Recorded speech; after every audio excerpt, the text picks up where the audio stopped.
Live from Studio 14 here at Al Jazeera headquarters, I'm Fully Batibo. Welcome to the NewsGrid.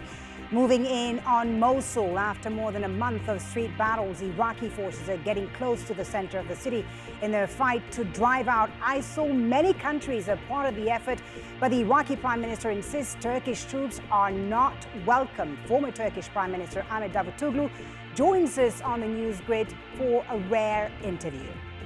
Be sure to send us the questions you want to ask Turkey's former Prime Minister, and you can join in on the conversation with the hashtag AJNewsGrid. Also on the grid, tear gas.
The south and east by Iraqi government and Kurdish Peshmerga forces. Let's speak to Al Jazeera's Hoda Abdelhamid, who is in Erbil for us in northern Iraq. Hoda, there's talk of street-to-street battles right now as Iraqi forces try to reach the center of Mosul. Tell us about the latest. How close are they to the city center? Well, they are inside Mosul, but I would say that they're on the eastern edge of Mosul.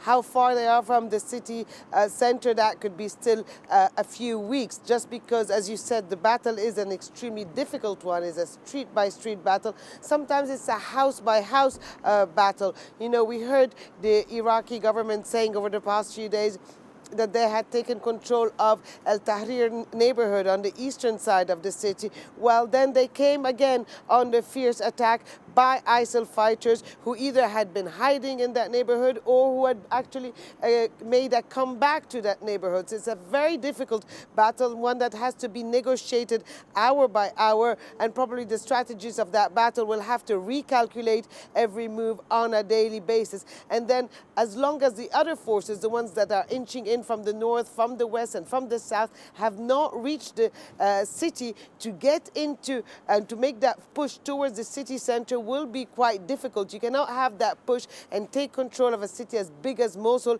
only from the eastern side. And as you said earlier, there is the element of civilians. What happens to them? An estimated 1 million, if not more, are still inside, and there's still no safe corridor for them to come out. The battle, obviously, is not an easy one, Hoda. You were there at the start of this operation almost a month ago. You've returned now. Do you get a sense that they've actually made concrete progress in reaching Mosul and liberating it from ISIL? And also, how much longer do you anticipate this operation to take? Well, that's a question I asked many of the commanders I met on the ground when I was here. They were saying weeks, some were being actually much more cautious. We're saying it will take months. One Peshmerga commander actually told me it will take about a year. How long it will take is really a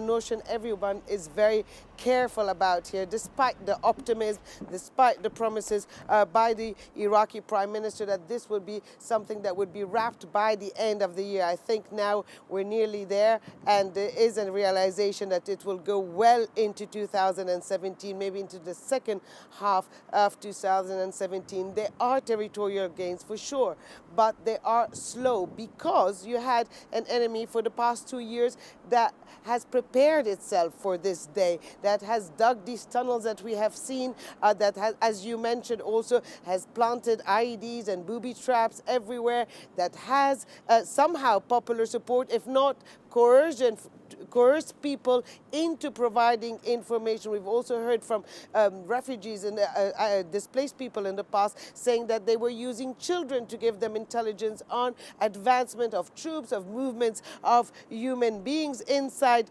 that city. They had cut out all communications. Anyone who was found with a mobile phone or a SIM card could have been killed on the spot. So the enemy has been preparing itself very, very well for this day. And I think one of the problems is that there are estimates of how many fighters are inside, but nobody really knows how many fighters are inside. Did some of them retreat and go to Syria and maybe come back? That is a possibility. The area west of Mosul all the way to the border of Syria is an area that has been out of anyone's control, not only since the fall of Mosul, but you can take that back to 2003, ever since the US-led invasion.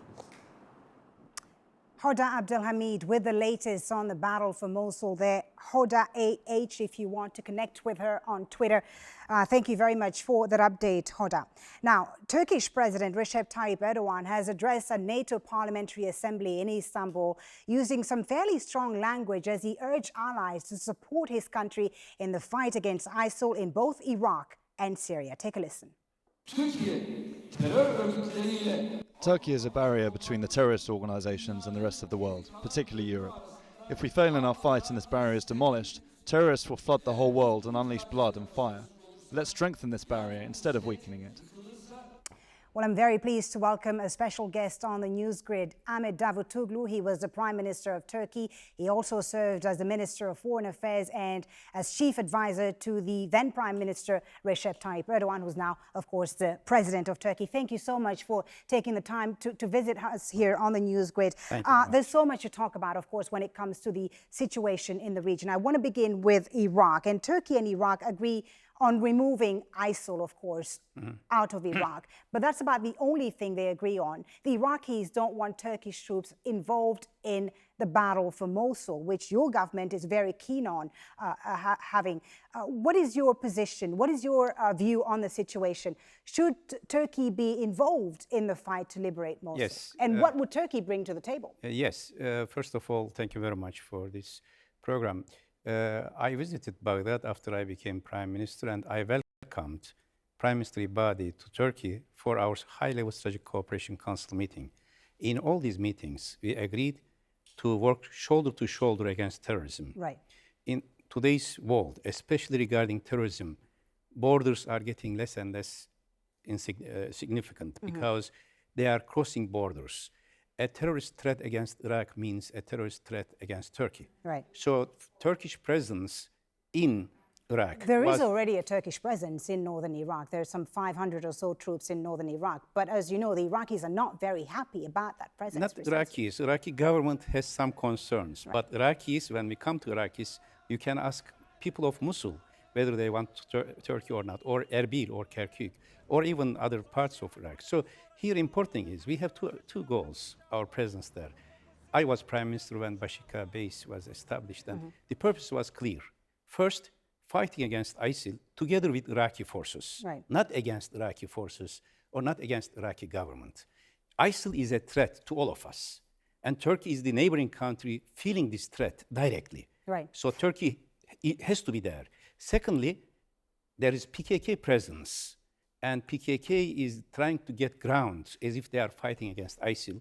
Both ISIL and PKK are national threats against Turkey. So we want to help Iraqi brothers and sisters, and we want to protect our people. The Iraqi government wants a commitment. They want to see Turkish troops leave northern Iraq if and when ISIL is removed from Mosul. Will that happen? Can the Turkish government agree to that? Of course, when we talk with them, whenever there is no threat against Turkey or against Iraq by ISIL or by PKK, of course, Turkish presence will not be needed there, and Turkish troops will be back because Turkey, for us, it is risky to be there. But we will be there until the terrorist threat against Iraq and against Turkey continues to survive there. Once Mosul is liberated, once there is no PKK threat against Turkey, of course, Turkey and Iraq will continue to live together side by side as equal partners. We don't want to dominate.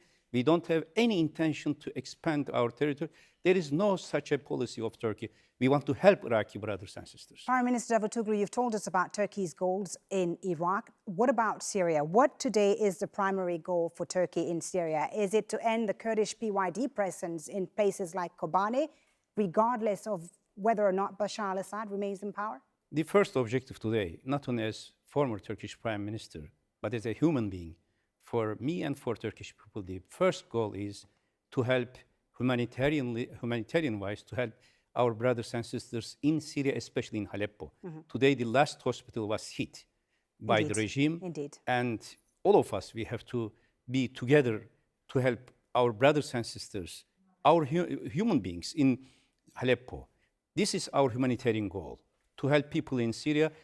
If they come to Turkey, we are helping them 3 million people. Secondly, to make our borders secure from all terrorist groups, ISIL, PKK, or any other terrorist group. So therefore, we made this Jarablus operation to protect our border and to get rid of this terrorist threat. And YPG is a wing of PKK, which is attacking Turkey, so we don't want them to be on our border. You've talked about the situation in Aleppo, and we are expecting to hear from the UN humanitarian chief, Stephen O'Brien, at the Security Council very shortly on the humanitarian needs in Aleppo. We'll, of course, bring that to you live on the NewsGrid.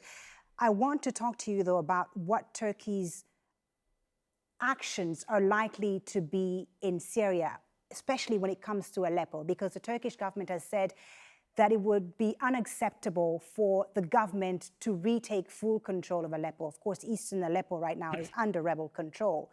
They said that the fall of eastern Aleppo to the government would constitute a red line for Turkey.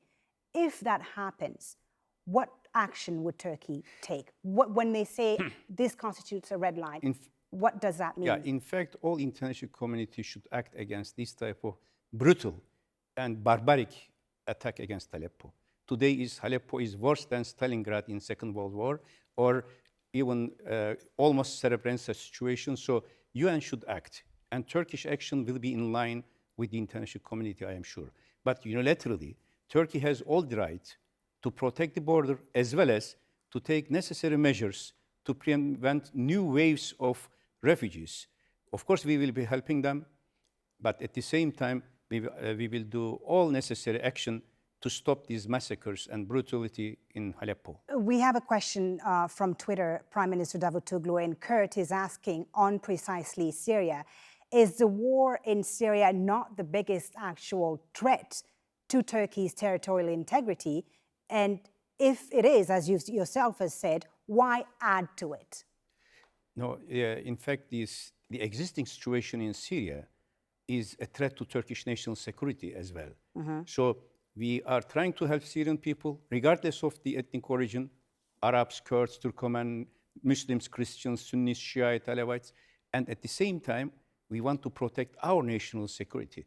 That is the reason why Turkey is supporting Free Syrian Army, and in order to get rid of these terrorist actions and groups from our borders. Please stay with us, Prime Minister Davutoglu. We are going to go to the United Nations Security Council right now because Stephen O'Brien, the UN humanitarians chief, is briefing the Security Council right now about the humanitarian situation in Aleppo, Syria.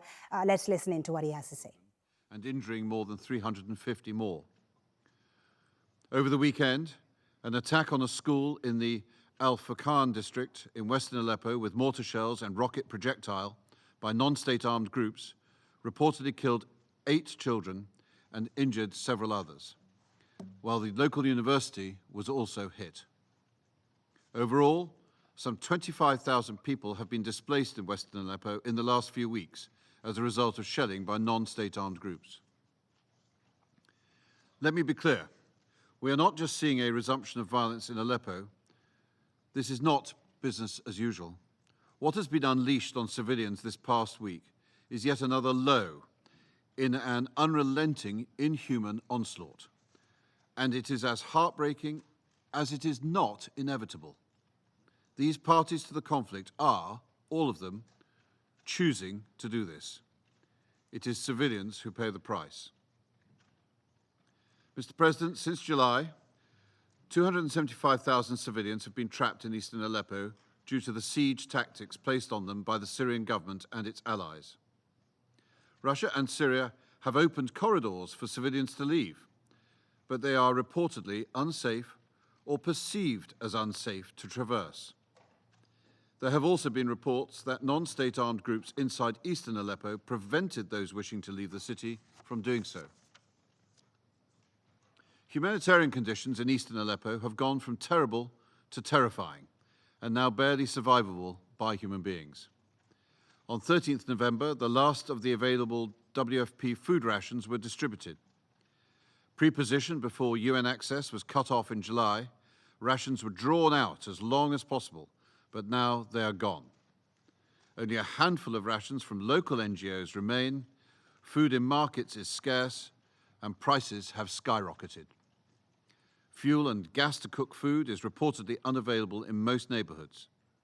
This is resulting in negative coping strategies, reducing meals and restricting diets to feed children. And along with limited food and medicine, there has been growing discontent, with protests against corruption and a monopoly on goods reported last week, some of which did turn violent, indicating the extreme desperation of the trapped citizens. And to add to the humanitarian crisis, they will shortly face a harsh winter without heating or the bare essentials for life. The UN has employed significant and tireless efforts to deliver life-saving aid. I yield to no one in saluting the undiluted, selfless bravery of all humanitarian aid workers across the United Nations, the international NGOs, the NGOs locally, first responders and people in their communities and families. Time and again, if not themselves a victim this time, out they go, even at risk of the cynical second follow-on airstrike or shell or sniper's bullet deliberately aimed at them, searching for life and life-saving. Let us repeat, they are not a target. And I urge the government of Syria to give the Secretary-General's Board of Inquiry into the attack on the humanitarian convoy that resulted in the death of aid workers on the 19th of September at Al-Kabir full access in Syria to conduct its investigations. Our teams in Damascus and Gaziantep have presented plan after plan to all sides, working to ensure delivery of medical supplies and evacuation of the most urgent medical cases. We stand ready to move the moment security guarantees by all parties are granted. The UN four-point plan presented last week to all parties includes critical medical evacuations and delivery of medical supplies. It includes the provision of food and other essential relief items. Finally, it includes the rotation of doctors to provide assistance to those in need. The 30 medical doctors left in eastern Aleppo city, exhausted from their heroic efforts and non-stop work from July, continue to serve in unrelentingly traumatic circumstances. All parties have the plan, and we have been engaging in unremitting discussions to obtain their agreement to proceed. But the restart of intense fighting is a clear setback to our goal of reaching agreement and delivering to those in need. Yet we are not deterred. Despite the bombing and whatever the difficulty, we are determined to follow through. The UN's humanitarians and our partners will not give up on the people of Aleppo. We will continue to insist on the parties' obligations to respect international humanitarian law and human rights law and to see sustained humanitarian assistance delivered to those in eastern Aleppo and all who are in need throughout Syria. I call on all with influence. That's the phrase I am diplomatically required to use. But you know around this table and beyond who you are, to do their part to end these senseless cycles of violence once and for all, to put an end to the slaughterhouse that is Aleppo. All sides, and those with influence over them, must immediately provide the necessary guarantees for the humanitarian four-point plan to move ahead. We've been listening there to the UN humanitarian chief, Stephen O'Brien, briefing the Security Council about the humanitarian situation in Syria, specifically, I should say, in Aleppo, where, as he said, some 275,000 people remain trapped inside rebel-held eastern Aleppo with no aid whatsoever coming to them. Stephen O'Brien calling on members of the Security Council gathered there. And by the way, the Syrian ambassador to the UN on that table there, calling on them to make sure that the hostilities stop and that aid is provided to the people of Aleppo. With us on the NewsGrid today, we're very pleased to welcome Turkey's former Prime Minister Ahmet Davutoglu. And of course, you can be part of the conversation. Send your questions on facebook.com/AJ NewsGrid. If you have questions for the Prime Minister on the situation in Iraq as well as Syria, of course, and also in Turkey, do send them to us, and we will, of course, relay those questions to the former Prime Minister of Turkey. Coming back to Syria, I want to ask you about what you think the way forward is. We heard there from Stephen O'Brien, who talked about a very desperate situation. The president of Turkey earlier today again called for a no-fly zone to be established over Syria. Northern Syria specifically. Do you think that will solve the situation? Yes, but before that, I want to salute all people in Aleppo who are trying to survive for their dignity. Our hearts are with them.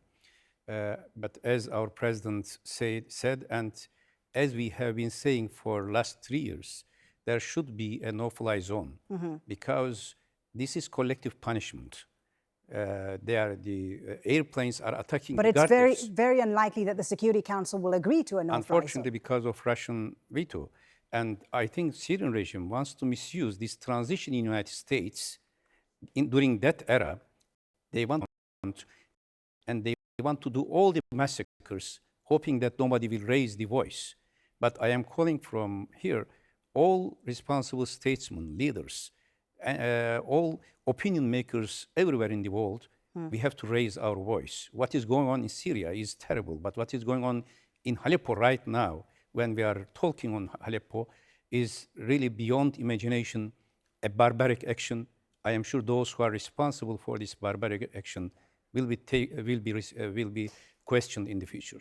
Prime Minister Davutoglu, I want to move on and ask you now about the situation in your country, Turkey, and your assessment of Turkey post the July coup. There is, of course, concern internationally that the Turkish government has been using the coup as a pretext to crack down on dissent. Every day we hear on the news of arrests being made, journalists being arrested, media outlets being shut down. There is concern internationally that Turkey is not respecting human rights. As a former prime minister, how does that make you feel, this international criticism, and also the fact that Turkey's reputation today is almost in tatters? I think we may have different political approaches, but we have to agree certain principles, like in Aleppo, for example, or in Syria, or in the case of coup d'etat in Turkey.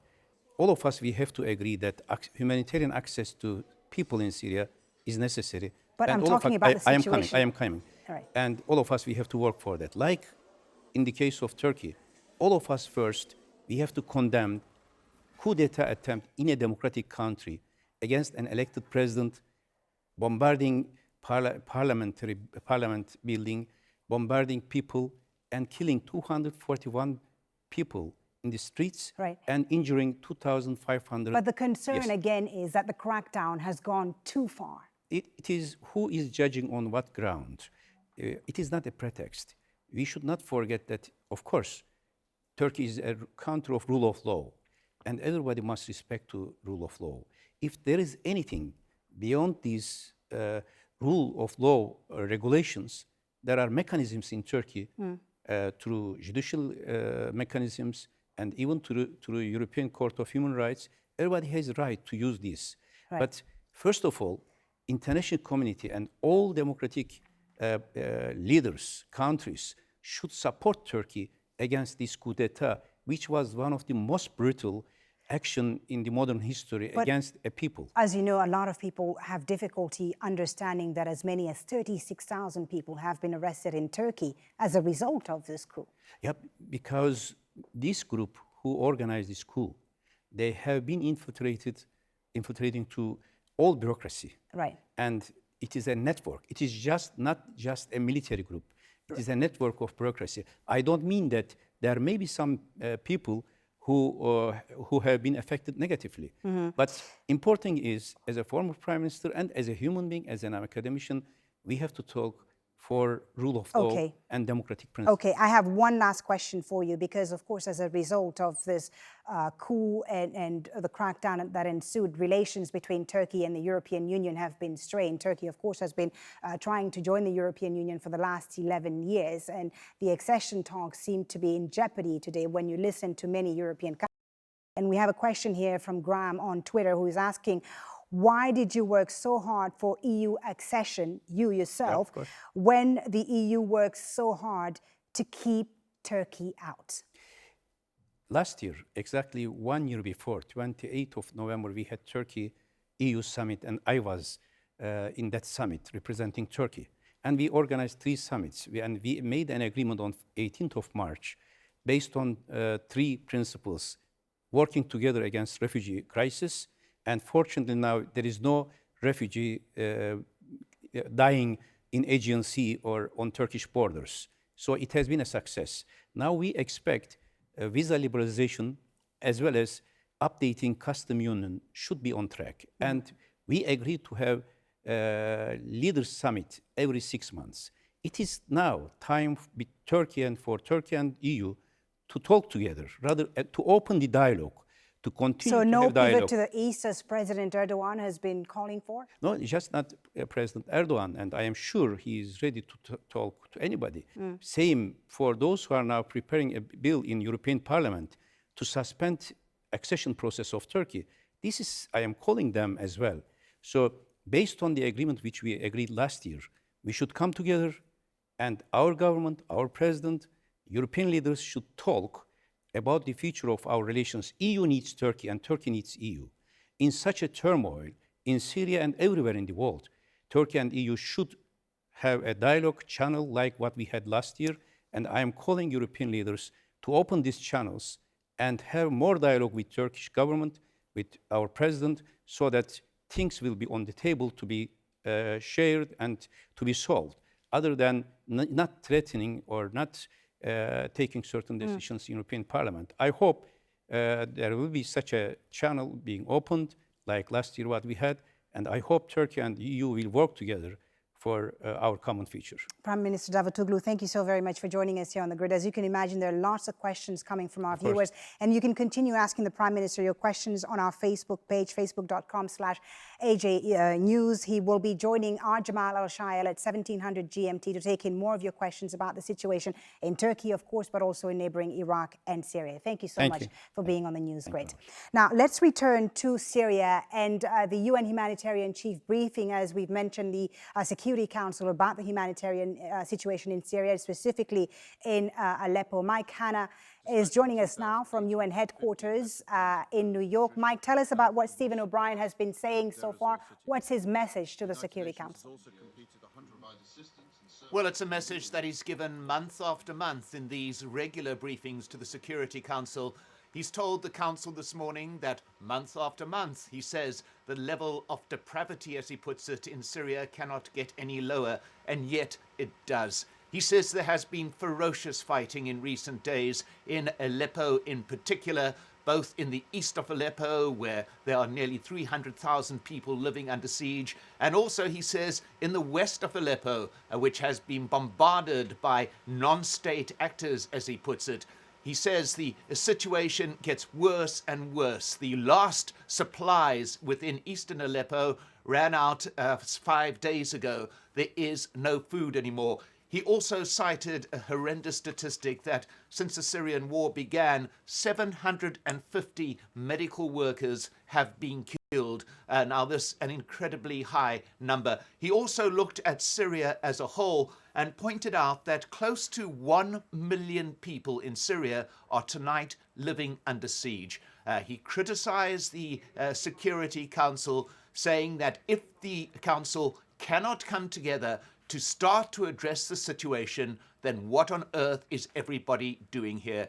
Very impassioned account from Stephen O'Brien, a regular monthly briefing to the Security Council. but one in which it seems gets worse and worse each time he gives the details of what is happening in Syria and in Aleppo in particular. Okay, Mike, thank you very much indeed for that. Mike Hanna, live for us at the United Nations. We're now at our multi-view, looking at what's happening around the world. As you can see, Stephen O'Brien still addressing the UN Security Council there, as we've been speaking to Mike about, telling them about his concerns as far as the humanitarian situation in Syria. And also with us is Mariam Namaze in our London News Centre with the rest of the day's news. Mariam. Hey, Folly, that's right. A suicide bomber has killed at least 32 people, including many children, in Afghanistan's capital. The attack happened at Kabul's well-known Bakir ul-Ulum Shia mosque as worshippers were gathering for prayers. Dozens of people were also injured in that explosion. It's the third major attack on the minority Shia population in Kabul since July. Opposition parties in South Korea are pushing for the impeachment of President Park Geun-hye. She's embroiled in a corruption scandal that's seen a close friend and two former aides arrested and charged. Many politicians say they're tired of waiting for the president to resign, something opponents still believe is the best option. In the meantime, they've decided to opt for impeachment, which would be voted on in the National Assembly. Moving to the Philippines now, where President Rodrigo Duterte says he will establish a maritime sanctuary in a disputed area of the South China Sea. The decision to make the Scarborough Shoal into a marine park means it will be off-limits to all fishermen. It's hoped to end a dispute over competing territorial claims in the South China Sea between the Philippines, China and several other countries. Duterte made the announcement after meeting the Chinese President Xi Jinping at this weekend's APEC summit in Peru. Now, Iran says it has moved some of its nuclear material to Oman just ahead of a deadline agreed as part of last year's international deal. According to Iran's news agency, they've transferred some of its heavy water across the border. Heavy water can be used in nuclear power stations, but also to make nuclear weapons. It's hoped rival leaders of ethnically divided Cyprus may be able to announce a deal by the end of Monday aimed at reunifying the island nation. A second day of complex UN-backed talks are being held in Switzerland to try to decide new territorial borders. Cyprus has been divided between a Turkish north and internationally recognized Greek south since 1974. Turkish Cypriots want Turkey to keep its right to militarily intervene, something the Greek side rejects. That's it from me. Now back to Folly. Mariam, thank you so much. We'll talk to you a little later on the program. And remember, we want you to be part of the NewsGrid. We want you to send us your questions, your comments, your thoughts about this show. You can reach us, of course, using the hashtag AJNewsGrid. We also have a WhatsApp number where you can send in your thoughts and your pictures as well, or videos if you're on the scene of an important story you think that we'd be interested in. Our WhatsApp number is +974 501 11149. And you can also connect with me at FullyBar on Twitter and the rest of the team as well. Hashtag AJNewsGrid. And still ahead on the NewsGrid, we'll look at evidence of more destruction in Muslim villages in Myanmar and calls for the UN to step in and investigate.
The headlines on Al Jazeera and also what's trending on our website, aljazeera.com, the stories that you're looking at right now.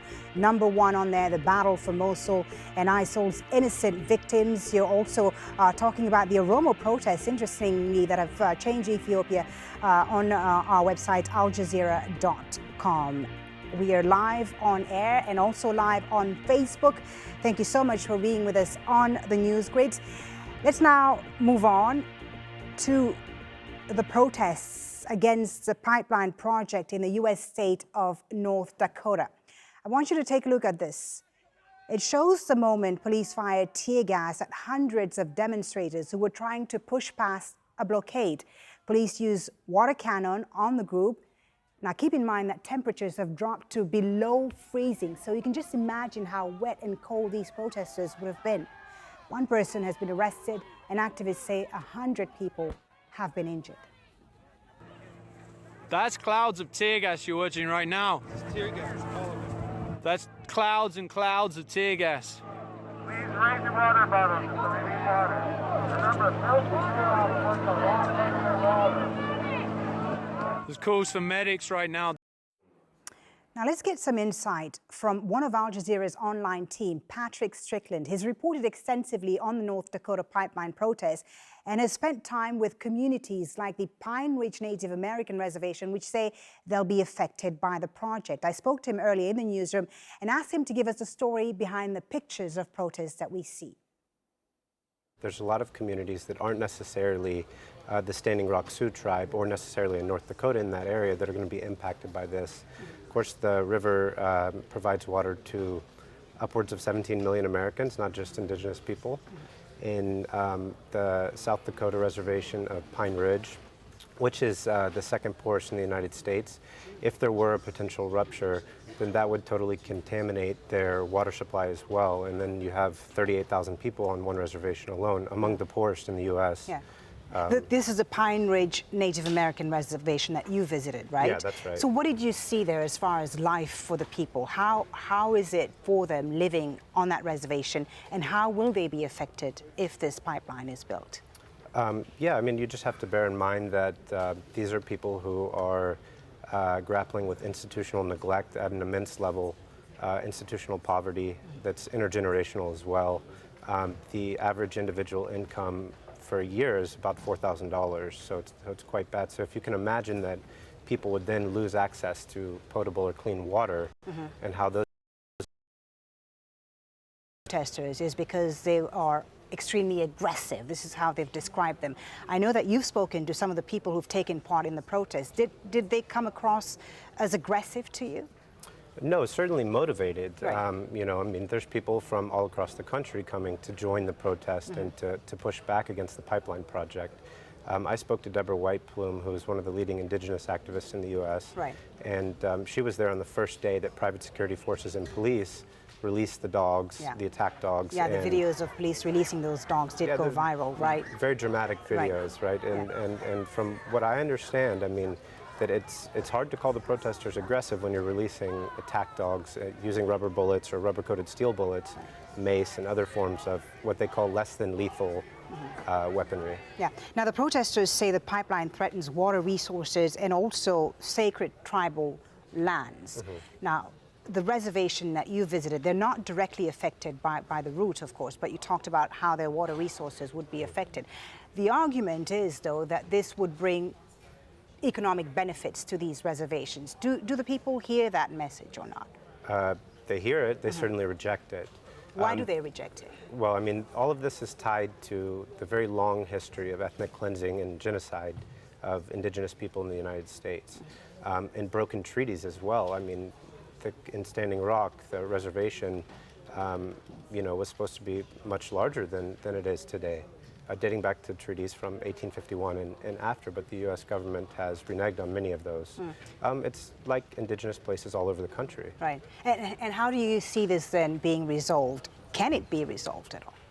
I don't think it can. I know that President Barack Obama said that it could be potentially moved, but that protesters and indigenous people have rejected that and said that it's not about removing it or moving it to a different route, rather. It's about rejecting the pipeline altogether. And now we've seen even some politicians less than mainstream Bernie Sanders has said that it has to be canceled altogether. Jill Stein was arrested whenever she went to Standing, or was given an arrest warrant rather, whenever she went to Standing Rock. I mean, the resounding answer is that people don't want the pipeline at all. And there's a very strong conversation going on about the pipeline online. Here's a look at how the hashtag #NoDAPL has been growing in the last 8 hours. That hashtag has taken off all around the world. In the last day, there have been 340,000 tweets. And if you're tweeting about this, be sure to tag us, AJ NewsGrid. And to better understand the proposed route for the Dakota pipeline, you can go to our website, aljazeera.com, and check out the map there of where exactly this pipeline is going to be built, and also find out more about what people's concerns are by reading Patrick Strickland's stories as he visited these Native American reservations in Dakota.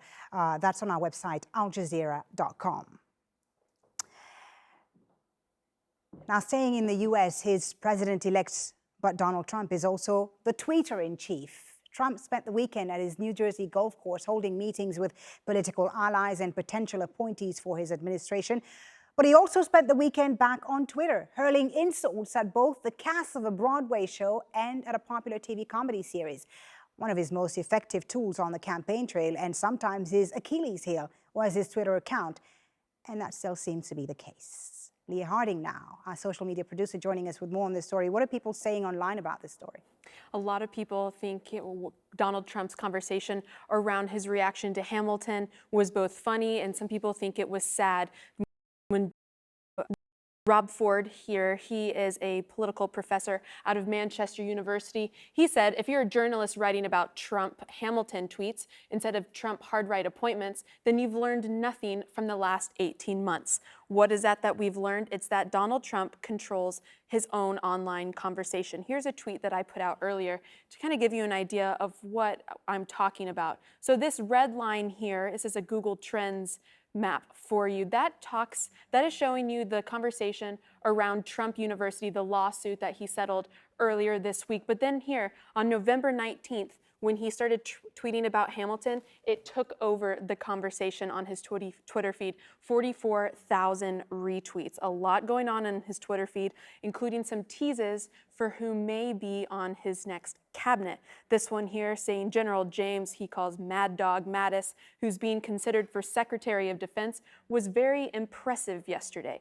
Yesterday, of course, referencing his meeting with several possibilities for his cabinet. This is Mad Dog Mattis here with Donald Trump at his golf course in New Jersey. So though Donald Trump has been very vocal on Twitter, we have to keep in mind he is still president-elect when it comes to the Twitter universe. Here, President Obama still holds the Twitter handle at POTUS, or President of the United States. He is the first U.S. president to be on Twitter and joined 6 years into his presidency, saying, hello, Twitter, it's Barack. Really, 6 years in, they've finally given me my own account. Donald Trump won't have hold of that account until January 20th, but when he does, he will lose 3 million followers. He has 15 million right now.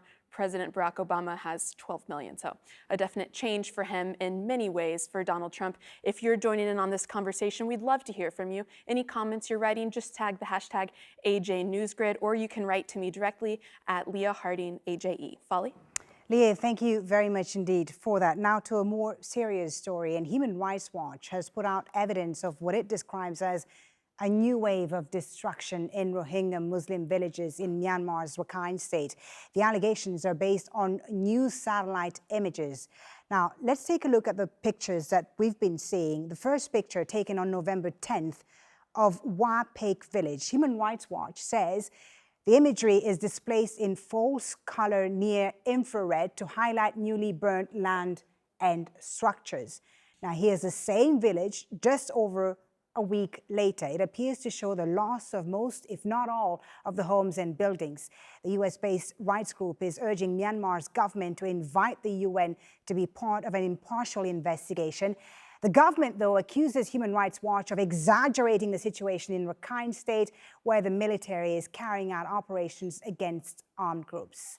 Now, this is a story that's generating a lot of discussion on our Facebook page, facebook.com/NewsGrid AJ NewsGrid. Let's bring in our next guest, John Sifton. He's the Washington Director of Human Rights Watch. He joins us live from New York. John, very good to have you on the NewsGrid. A lot of people are talking about this story and these alleged abuses. Of course, everyone was hoping that after last November's elections in Myanmar that things would change, that the situation for the Rohingya would improve. But that's not what Human Rights Watch has found.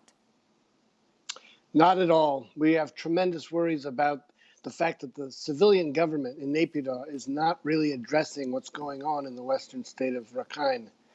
The civilian government has never really had control over the Burma military, which is part of the biggest problem Burma has besides what's going on in Arakan. But now it's really starting to show. But what's more shocking right now is that the civilian government, instead of trying to fix the situation, is essentially denying that there's a problem. We need to get in there. The international community needs to get in there to see what's going on, to deliver humanitarian assistance and sort out how the humanitarian assistance is going to continue to people who need it, and also get to the bottom of what exactly is going on so that we can more effectively advocate for how to change it. A question from our Facebook audience here, and Owesh asks, what steps are human rights groups taking against the government? Well, that's the biggest thing right now. We are putting out information. That's what we do. Human Rights Watch gathers information, and we try to raise the profile of a situation that is very alarming. The problem is right now we have incomplete information. We're not saying we know exactly what happened, but what we do know is that there's been extensive destruction and extensive displacement. There are people right now trying to cross the river Naf into Bangladesh, fleeing violence. There are people displaced all over the northern area of Western Rakhine. We need to find out what's going on. We can't advocate for what needs to change unless we know more about what's going on. We're not claiming one other side is doing one thing or another. We're just saying there's a crisis and it needs to be addressed. Now, John, an advisory commission was formed at the request of Aung San Suu Kyi, Myanmar's de facto leader, chaired by the former UN chief, Kofi Annan, who visited Rakhine State a few months ago to try and find solutions to this crisis. I wonder, what concrete measures has this commission taken, if any? Okay, well, there's the immediate crisis of this violence, which broke out 10 days ago. But there's also a much larger background context, which is the legal context. The fact that Rohingya often do not have citizenship and can't get citizenship under Burmese law. The underlying legal framework needs to be changed. That's a very delicate long-term process, but there are intermediate steps that can be taken about verifying people's identities and giving them identification papers that at least allow them to stay in Burma, where they have every right to be because they were born there.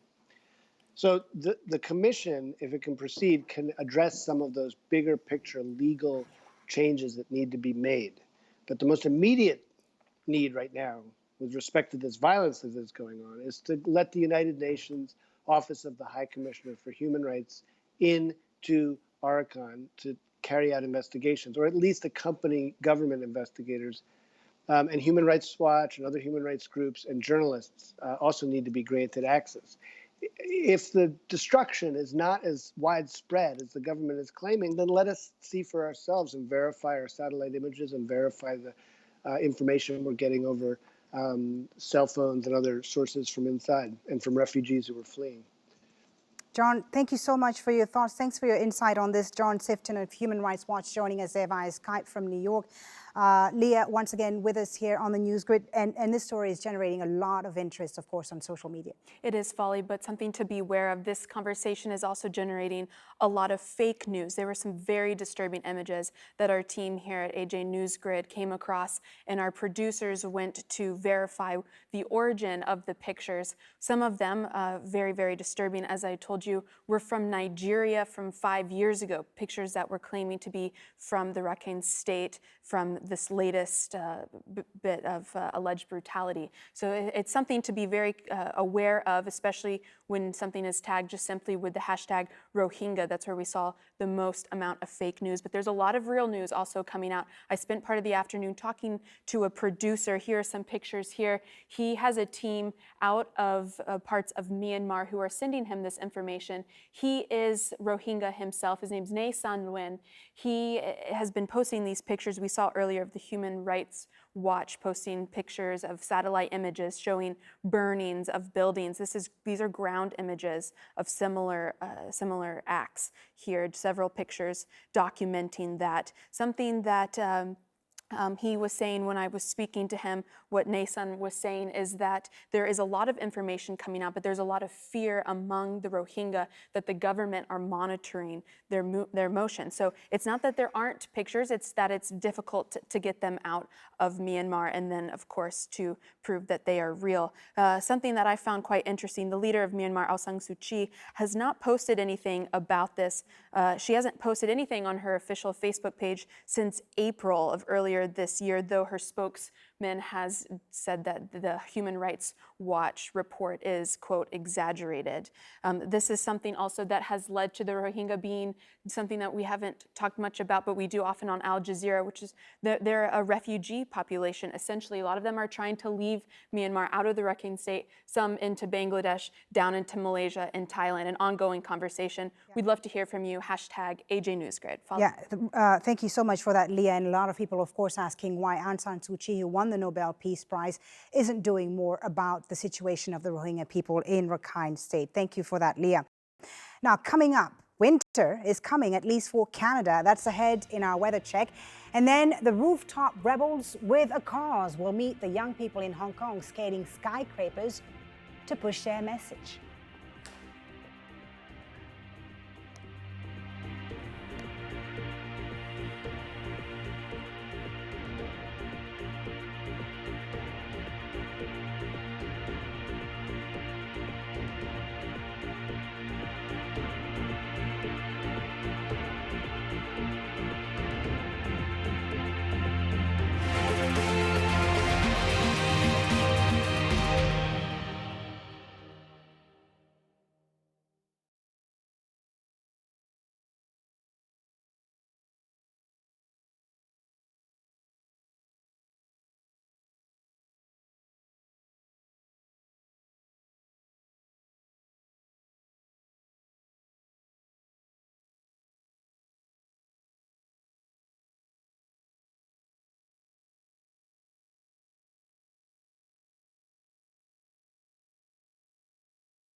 You're watching the NewsGrid live on air and on Facebook.com. Now, finally on today's show, the rebels in Hong Kong who are taking defiance to new heights. They're a group of roof jumpers. Now, we should say that at the NewsGrid, we don't condone that kind of behavior, but we'll let them explain why they're doing it. Take a look.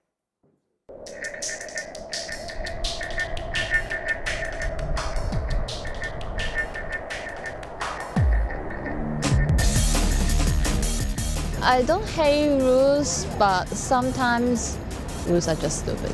Sometimes rules are made to protect privilege.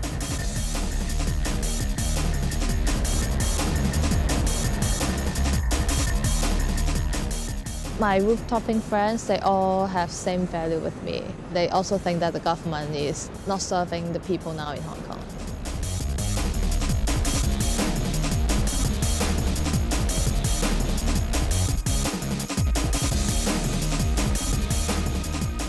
On the roof, you can see a lot of working robots walking around without any purpose.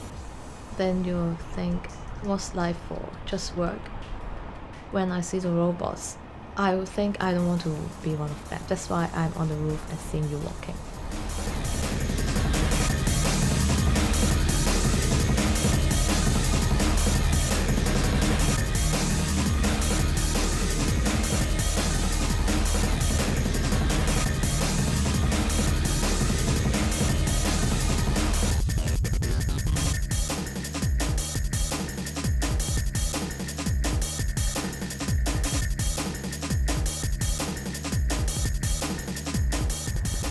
I don't think nothing changed. The government didn't change, but the society changed. I don't feel worried. I think the government should feel worried because your people are standing up. They are not as obedient as before.